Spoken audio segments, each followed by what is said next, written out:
Bonsoir Olivier Paulet-Villard. Bonsoir. Directeur général du groupe PVG Paulet-Villard Gaston. Gaston, c'est le prénom de votre père. Alors vous êtes dans le tourisme et dans l'hôtellerie de luxe. Que représente le groupe PVG? Le groupe PVG, c'est d'abord un groupe familial. C'est un groupe qui est originaire de La Clusaz, dans les Aravis. Et on va dire qu'il a commencé tout doucement en 1979 avec de la promotion immobilière. Mon papa construisait des appartements et des maisons sur la commune de La Clusaz, sur la station de ski de La Clusaz. Et puis un jour, on a eu l'opportunité d'acheter un hôtel qui était l'hôtel Beauregard. C'était un hôtel qui était en complète décrépitude, que personne ne voulait exploiter.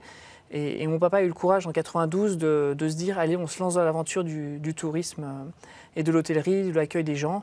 Et c'est un peu comme ça qu'on est passé du métier de promoteur immobilier au métier d'hôtelier. Combien d'établissements aujourd'hui, lesquels, et combien de salariés? Alors aujourd'hui, le groupe PVG, c'est 5 établissements hôteliers, 4 sur la commune sur la station de La Clusaz, du 3 étoiles au 5 étoiles Relais-Château, et un dernier né à Annecy, qui est l'hôtel Imperial Palace, qui est un hôtel 4 étoiles.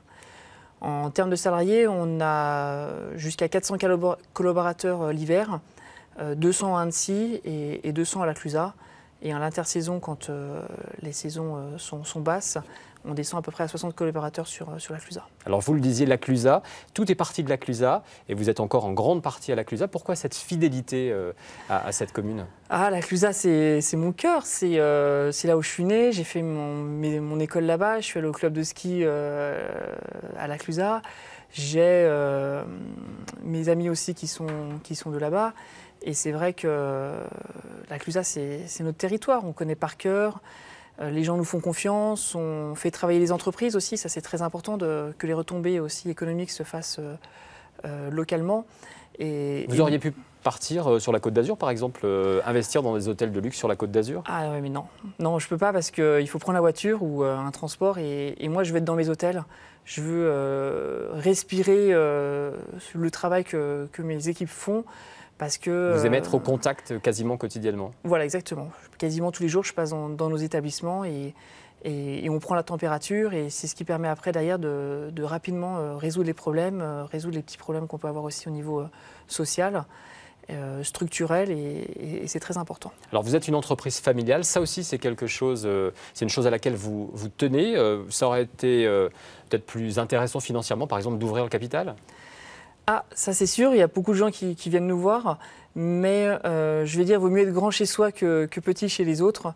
Une entreprise familiale, c'est aussi un partage entre un père et un fils. On se voit à midi, on discute de problématiques, on se projette dans l'avenir, et c'est un échange permanent, et je trouve que c'est très très intéressant. Et puis, on n'a pas cette notion de rentabilité à la fin ou de dividende obligatoire. On peut se faire plaisir, on peut faire plaisir aux autres. Il y a moins d'obligations que si on était racheté par un groupe. Alors, quelques mots sur votre parcours professionnel et personnel. C'est votre père donc, qui a créé le groupe. Au départ, vous étiez sur complètement autre chose. Vous étiez plutôt dans la finance. Effectivement, j'ai fait un bac S à Annecy. Et ensuite, je suis parti dans une école d'actuariat. Donc, c'est la gestion des risques en assurance et en banque. Ce qui m'a permis d'aller travailler à Londres dans une grande banque française. J'ai passé 5 ans, c'était très intéressant, dans un milieu international. Vous étiez trader là-bas?